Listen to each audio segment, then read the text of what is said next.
श्री हरि विष्णु देवाय नमः। पूर्णिमा तिथि का हिंदू धर्म में विशेष महत्व है। इसे धनदायक और संतानदायक व्रत माना गया है। जो लोग पूरे विधि विधान से पूर्णिमा का व्रत करते हैं और पूर्णिमा के दिन चंद्रमा को अर्घ्य देते हैं, उन पर भगवान विष्णु और माता लक्ष्मी की विशेष कृपा होती है। द्वापर युग में एक समय की बात है कि यशोदा जी ने कृष्ण से कहा, हे कृष्ण, तुम सारे संसार के उत्पन्न करता, पोषण करता और उसके संहार करता हो। आज कोई ऐसा व्रत मुझसे कहो जिसको करने से मृत्युलोक में स्त्रियों को विधवा होने का भय ना रहे तथा यह व्रत सभी मनुष्यों की मनोकामनाओं को पूर्ण करने वाला हो। श्री कृष्ण कहने लगे, हे माता, तुमने अति सुंदर प्रश्न किया है। मैं तुमसे ऐसे ही व्रत को सविस्तार कहता हूँ। सौभाग्य की प्राप्ति के लिए स्त्रियों को द्वात्रिंशत् अर्थात 32 पूर्णिमाओं का व्रत करना चाहिए। इस व्रत को करने से स्त्रियों को सौभाग्य संपत्ति मिलती है। यह व्रत अचल सौभाग्य देने वाला और भगवान शंकर के प्रति मनुष्य मात्र की भक्ति को बढ़ाने वाला है। यशोदा जी कहने लगी कि हे कृष्ण, सर्वप्रथम इस व्रत को मृत्युलोक में किसने किया था, इसके विषय में सविस्तार मुझसे कहो। श्री कृष्ण जी कहने लगे कि इस भूमंडल पर एक अत्यंत प्रसिद्ध राजा चंद्रहास से पालित अनेक प्रकार के रत्नों से परिपूर्ण कातिका नाम की एक नगरी थी। वहाँ धनेश्वर नाम का एक ब्राह्मण था और इसकी स्त्री बहुत ही सुशील और रूपवती थी। दोनों ही उस नगरी में बड़े ही प्रेम के साथ रहते थे। घर में धन धान्य आदि की कोई कमी नहीं थी। उनको एक बड़ा दुख था कि उनकी कोई संतान नहीं थी, जिस वजह से वह बहुत दुखी रहते थे।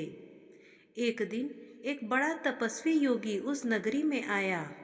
वह योगी बाकी सभी घरों से भिक्षा मांगकर भोजन किया करता था, लेकिन उस ब्राह्मण के घर से भिक्षा नहीं मांगा करता था। एक दिन योगी ने गंगा किनारे भिक्षा मांगकर प्रेम पूर्वक वह खा रहा था कि धनेश्वर ने योगी से कहा कि आप सभी के घर से भिक्षा लेते हो, परंतु मेरे घर से भिक्षा कभी क्यों नहीं लेते? इसका क्या कारण है? योगी कहने लगा कि आपके धर्म हमें इस बात की आज्ञा नहीं देते हैं, क्योंकि अभी आप गृहस्थ जीवन में एक सुख से वंचित हैं। आपके घर संतान होने पर मैं आपके घर से भी भिक्षा स्वीकार कर लूँगा। उन्होंने कहा कि जिसे संतान नहीं है उसके घर से भिक्षा लेने से मेरे भी पतित हो जाने का भय है। धनेश्वर यह सब बात सुनकर बहुत दुखी हुआ और हाथ जोड़कर योगी के पैरों पर गिर पड़ा तथा दुखी मन से कहने लगा कि आप मुझे संतान प्राप्ति के उपाय बताएं।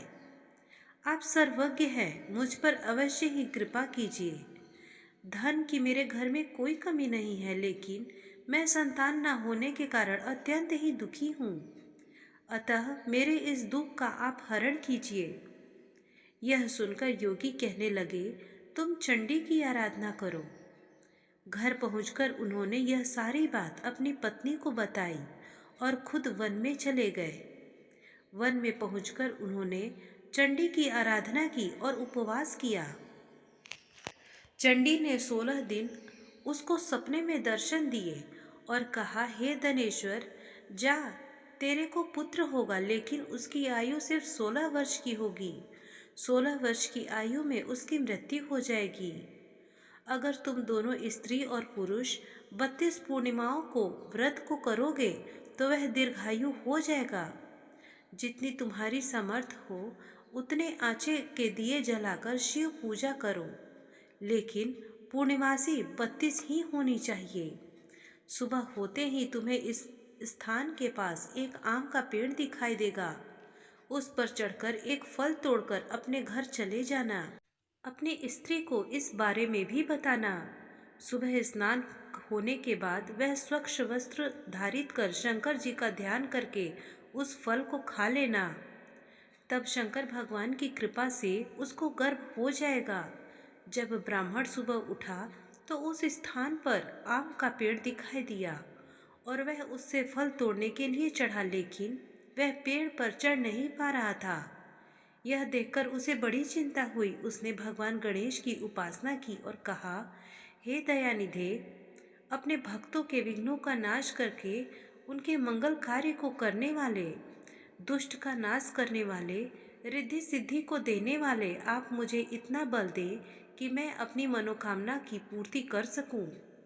इसके बाद वह पेड़ से फल तोड़कर अपनी पत्नी के पास पहुंचा। उसकी पत्नी ने अपने पति के कहे अनुसार इस फल को खा लिया और वह गर्भवती हो गई। देवी की कृपा से उसे बहुत सुंदर पुत्र हुआ।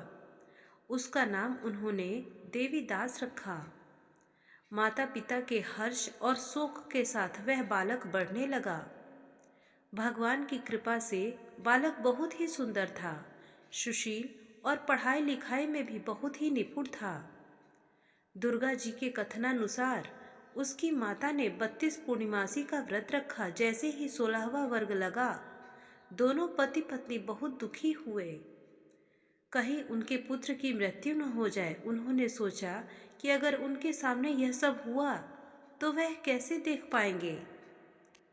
तभी उन्होंने देवीदास के मामा को बुलाया और 1 वर्ष के लिए देवीदास को काशी में पढ़ने के लिए भेज दिया। 1 वर्ष के बाद उसे वापस लेकर आ जाने की बात कही। देवीदास अपने मामा के साथ एक घोड़े पर सवार होकर चल दिया। उसके मामा को यह बात पता नहीं थी। दोनों पति पत्नी से 32 पूर्णिमासी का व्रत उन्होंने पूरा किया। दूसरी तरफ मामा और भांजा दोनों रात गुजारने के लिए रास्ते में एक गांव में रुके। उस दिन उस गांव में एक ब्राह्मण की कन्या का विवाह होने वाला था।